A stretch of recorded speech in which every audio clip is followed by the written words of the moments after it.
السلام علیکم، میرا نام ہے عادل اور آپ دیکھ رہے ہیں ایک ویڈیو ٹی وی۔ تو چلو دوستو، آج ہم بات کرتے ہیں فلسطین کی۔ فلسطین کا مسئلہ آج کا نہیں بلکہ 3000 سال پہلے کی داستان ہے، جہاں اس زمین کے لیے جنگ آج بھی جاری ہے۔ یہ ایک ایسی کہانی ہے جو انسانی جذبات، ہمت اور گھمنڈ اور امید سے بری ہوئی ہے۔ تقریباً 3300 سال پہلے اللہ نے موسیٰ علیہ السلام کو حکم دیا کہ بنی اسرائیل یعنی یہودیوں کو مصر کی غلامی سے آزاد کر دے۔ فرعون کے ظلم سے تنگ بنی اسرائیل لوگوں کے لیے یہ ایک نئی زندگی کا وعدہ تھا، لیکن فرعون کا گھمنڈ کہاں چھوڑنے والا تھا۔ بڑی مشکلات کے بعد جب موسیٰ نے چھڑی اٹھائی تو سمندر کو 2 حصوں میں تقسیم کر دیا۔ فرعون نے آخر بنی اسرائیل کو رہا کیا۔ موسیٰ انہیں فلسطین کے قریب لے آیا اور فرمان دیا کہ اس شہر پر حملہ کر دو، لیکن بنی اسرائیل کے دل میں ڈر غرق کر گیا۔ انہوں نے کہا، آپ اور آپ کا رب جاؤ اور لڑو، ہم یہاں نہیں لڑیں گے۔ یہ تھی وہ بے بس انسانی فطرت جو خدائی حکم کے سامنے بھی ڈر گئی۔ اللہ کا غصہ بھڑکا اور اللہ نے انہیں 40 سال تک ریگستان میں بھٹکنے کی سزا دی۔ اور موسیٰ علیہ السلام پر توریت نازل ہوئی اور اس کے پہلے chapter per book of Genesis صاف لکھا ہے، فلسطین کی یہ زمین ابراہیم علیہ السلام کے اولاد کے لیے ہے۔ یہ بات دلچسپ ہو جاتی ہے، ابراہیم کے 2 بیٹے تھے، اسحاق علیہ السلام بنی اسرائیل کے باپ، اسماعیل علیہ السلام عربوں کے باپ۔ یہودی بھی یہ مانتے ہیں۔ تو توریت کے مطابق فلسطین کی زمین پر صرف اسحاق کی اولاد کا نہیں بلکہ اسماعیل کی اولاد یعنی عربوں کا بھی برابر حق ہے۔ اسی وجہ سے آج تک یہ جنگ چلی آ رہی ہے، کیونکہ یہودی کہتے ہیں یہ زمین ان کی اور عرب اپنا حق مانگتے ہیں۔ 40 سال ریگستان کے ٹوکروں کے بعد بنی اسرائیل کے دل میں ایک نئی امید جگی۔ یوشع بن نون یعنی جوشوا ایک جوان رہنما کے لیے ایک نئی روشنی لایا۔ موسیٰ کے جانے کے بعد یوشع نے بنی اسرائیل کو ایک کیا۔ جوش اور ان کی ہمت، ان کا یقین اور انسانی روح کا آئرہ تھا، اور انہوں نے جورڈن دریا کو پار کیا اور جیریکو کے دیواروں کے سامنے کھڑے ہو گئے۔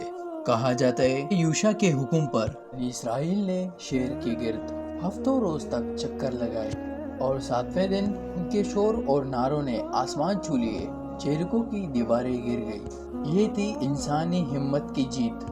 یوشع نے فلسطین کے کئی علاقوں کو فتح کیا، لیکن یہ جیت آسان نہیں تھی۔ ہر قدم پر قربانیاں اور لڑائیاں، دشمنوں کا مقابلہ تھا، لیکن بنی اسرائیل کا گھمنڈ بھی بڑھ گیا، اور کچھ عرصے بعد یہ شہر ان کے ہاتھوں سے نکل گیا۔ اگلے 300 سال تک وہ اس زمین کو دوبارہ حاصل نہ کر سکے، اور ان کے دل میں مایوسی چھا گئی۔ پھر آیا ایک نیا دور، جب داؤد علیہ السلام اپنے ایمان اور ہمت سے بادشاہ بن گئے۔ داؤد کی کہانی انسانی جذبات ایک مثالی نمونہ ہے۔ وہ ایک جوان لڑکے تھے جو جالوت جیسے دشمن سے ٹکرائے اور اپنے ایمان کے ذریعے اسے ہرا دیا۔ ان کی رہنمائی نے بنی اسرائیل کو اٹھ کھڑے ہونے کا حوصلہ دیا۔ داؤد نے یروشلم کو فتح کیا، شہر کو اپنی راجدھانی بنایا۔ ان کا دل اللہ کی عبادت سے بھرا ہوا تھا، پر انہوں نے اس مرکز کو روشن بنانے کا خواب دیکھا۔ داؤد علیہ السلام کا یہ خواب ان کے بیٹے سلیمان علیہ السلام نے پورا کیا، جسے اعتیاز میں حکمت کا بادشاہ کہا جاتا ہے۔ حضرت سلیمان علیہ السلام نے اپنے باپ کے خواب کو حقیقت میں بدل دیا۔ انہوں نے یروشلم میں شاندار ٹیمپل بنایا، بیت المقدس، جہاں لوگ اللہ کی عبادت کے لیے جمع ہوتے تھے۔ سلیمان کا دور بنی اسرائیل کا سنہرا دور تھا۔ ان کی حکومت نہ کہ صرف طاقتور تھی بلکہ ان کی عدالت میں انصاف کا بول بالا تھا۔ کہا جاتا ہے کہ سلیمان کی حکومت میں شیبا کی ملکہ بھی آئی، جو ان کی حکمت دیکھ کر حیران رہ گئی۔ انسانی خدمت کا یہ دور ہمیشہ کے لیے نہیں رہا۔ سلیمان کے بعد بنی اسرائیل کے اندر پھوٹ پڑ گئی اور ان کی حکومت کمزور پڑ گئی۔ پھر آیا ایک طوفان اور سب کچھ تباہ کر گیا۔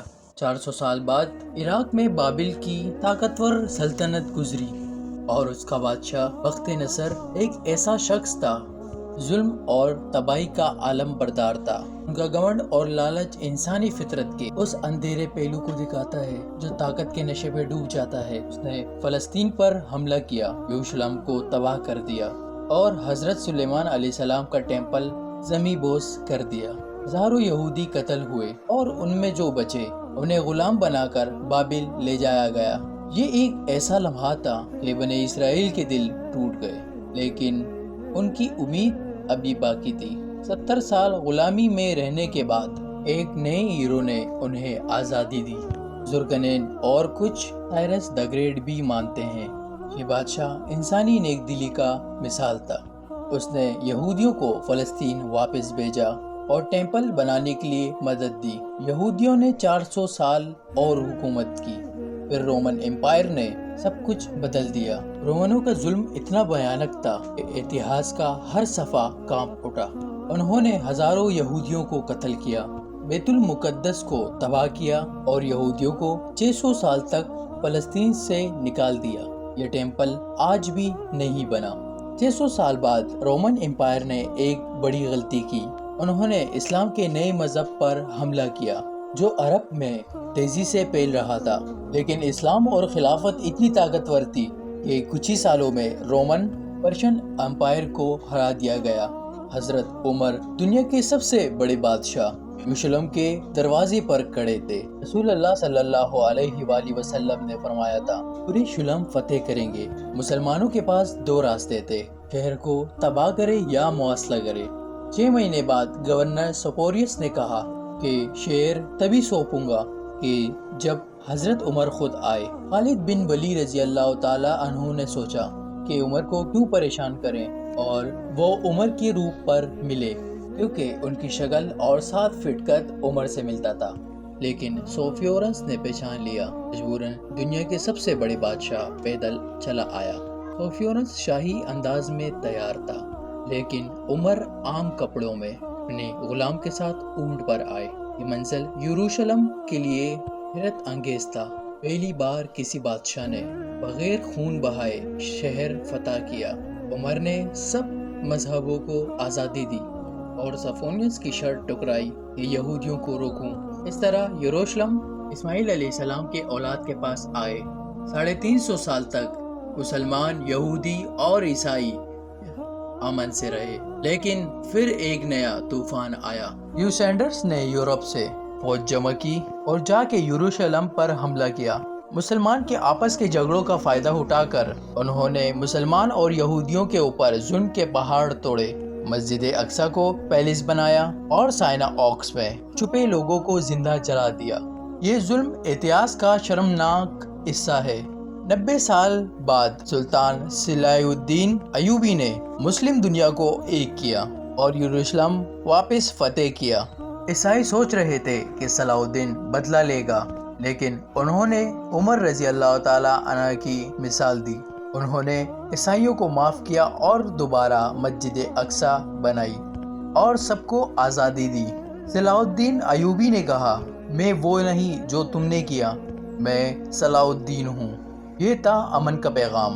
800 سال تک ابراہیم مذہب امن سے رہے، لیکن 100 سال پہلے سب بدل گیا۔ ورلڈ وار 1 کے بعد عربوں نے برٹشنل کے ساتھ مل کر اوٹومن خلافت ختم کی۔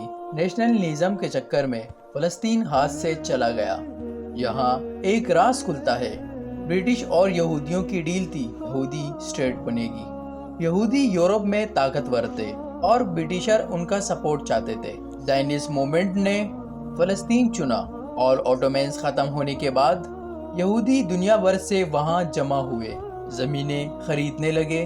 بیلفور ڈکلیریشن نے اسے سپورٹ کیا۔ ہٹلر کی ظلم نے یہودیوں کو فلسطین کی طرف ڈھکیلا۔ UN نے یہ علاقہ 3 حصوں میں بانٹا، فلسطین، اسرائیل اور یروشلم۔ عرب ممالک نے مخالفت کی اور اسرائیل کے آزاد ہونے کے 1 دن بعد حملہ کیا۔ شرمناک بات کہ عرب ہار گئے، ایک چھوٹے ملک کے ساتھ US اور ملیشیا تھے۔ 7 لاکھ عربوں کو نکال دیا۔ 1967 میں 6 دن کی جنگ میں ایجپٹ، جارڈن، اور سیریا کو ہرا دیا اور ویسٹ بینک، غزہ اور یروشلم پر قبضہ کیا۔ عربوں کی دوسری بڑی ہار۔ اس کے بعد مسلم برادر ہوڈ ابھرا جو حماس سے جڑا ہے۔ آج تک یہ علاقے کسی نے نہیں چھینے۔ تو دوستو، فلسطین مسلمانوں کے لیے کیوں ضروری ہے؟ فلسطین مسلمانوں کے دل کا ایک حصہ ہے، کیونکہ یہاں مسجد اقصی ہے، اسلام کا تیسرا مقدس مقام۔ یہ وہ جگہ ہے جہاں رسول اللہ صلی اللہ علیہ وآلہ وسلم اسراء اور معراج کے سفر پر گئے۔ قرآن میں اسے اللہ نے مبارک زمین کہا ہے۔